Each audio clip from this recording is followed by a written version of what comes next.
السلام علیکم دوستو، آج کی ویڈیو انتہائی دلچسپ ہے۔ آج کی یہ ویڈیو ہم نے انتہائی محنت سے بنائی ہے، اس لیے ویڈیو کو آخر تک لازمی دیکھیے گا اور ویڈیو کو ایک لائک بھی لازمی کر دیں تاکہ ہم آپ کے لیے اچھی سے اچھی ویڈیوز روز لے کر آتے رہیں۔ تو چلیے شروع کرتے ہیں۔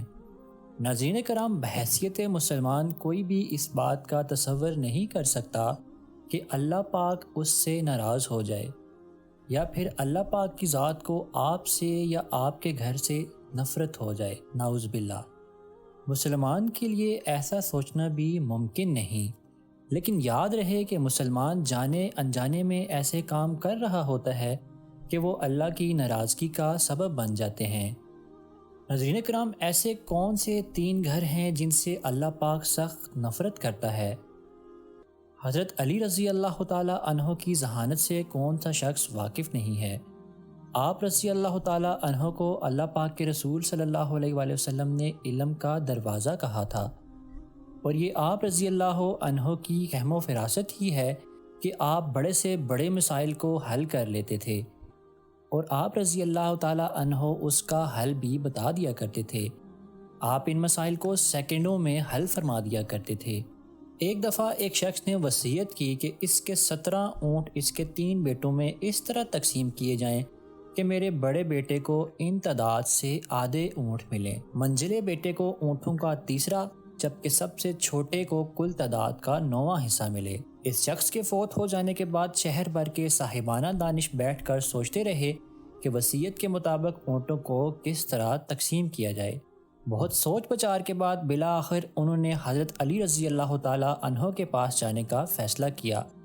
مسئلے کو حضرت علی رضی اللہ تعالیٰ عنہ کے پاس پہنچایا گیا تو آپ رضی اللہ تعالیٰ عنہ نے فرمایا کہ میں اس کی تقسیم کر دوں گا۔ آپ رضی اللہ تعالیٰ عنہ نے ایک اونٹ اپنی طرف سے کل تعداد میں مستعاران ملایا، اب کل اونٹ 18 ہو گئے۔ پھر آپ نے یوں تقسیم فرمایا، کل اونٹ 18، پہلے بیٹے کو کل اونٹوں کا نصف تو اس کو 9 اونٹ دے دیے گئے، منجلے بیٹے کو 3/1 یعنی کہ 1/3 6 اونٹ دے دیے گئے، اور تیسرے بیٹے کو 9/1 یعنی کہ 10واں حصہ 2 اونٹ دے دیے گئے۔ یوں کل تقسیم شدہ اونٹ 17 برابر ہو گئے۔ اس کے بعد آپ نے اپنا ادھار اونٹ واپس لے لیا۔ ناظرین کرام، یہ تھا آپ رضی اللہ تعالیٰ عنہ کی فہم و فراست کا ایک واقعہ۔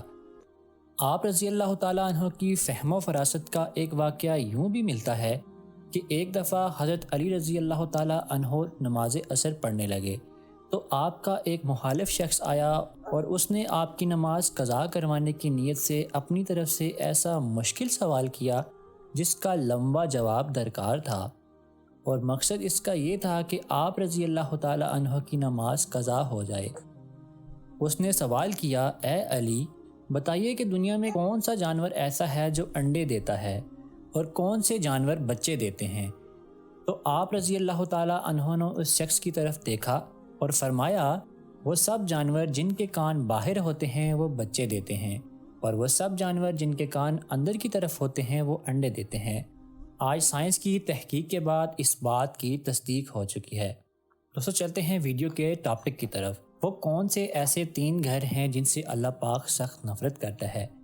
ایک مرتبہ حضرت علی رضی اللہ تعالیٰ عنہ خطبہ دے رہے تھے، اور دوران خطبہ آپ نے یہ فرمایا کہ اللہ کا غصہ 3 گھروں پر نازل ہو سکتا ہے، کیونکہ ان 3 گھروں سے اللہ کو سخت نفرت ہے۔ یاد رکھو کہ اس گھر سے اللہ کو سخت نفرت ہے جس میں عورت کی آواز مرد کی آواز سے اونچی ہو جائے۔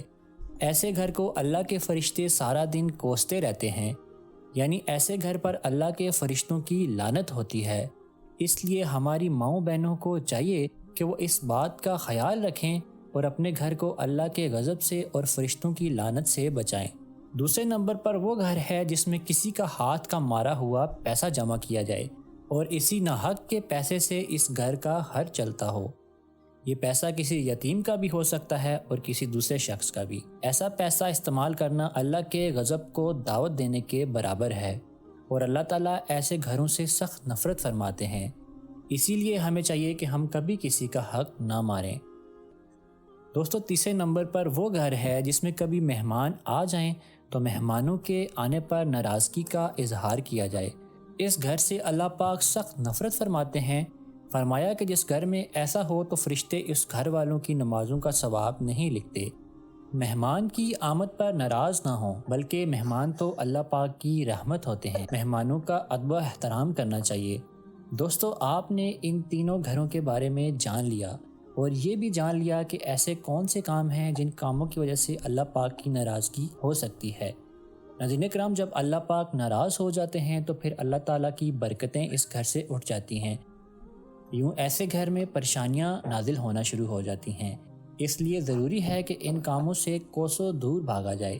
ناظرین کرام، آج کی ویڈیو کا اختتام کرتے ہیں اسی نیت کے ساتھ کہ ہم ان تینوں کاموں کو کرنے سے پرہیز کریں گے۔ انشاءاللہ جلد ملیں گے ایک نئی ویڈیو کے ساتھ، تب تک اللہ حافظ۔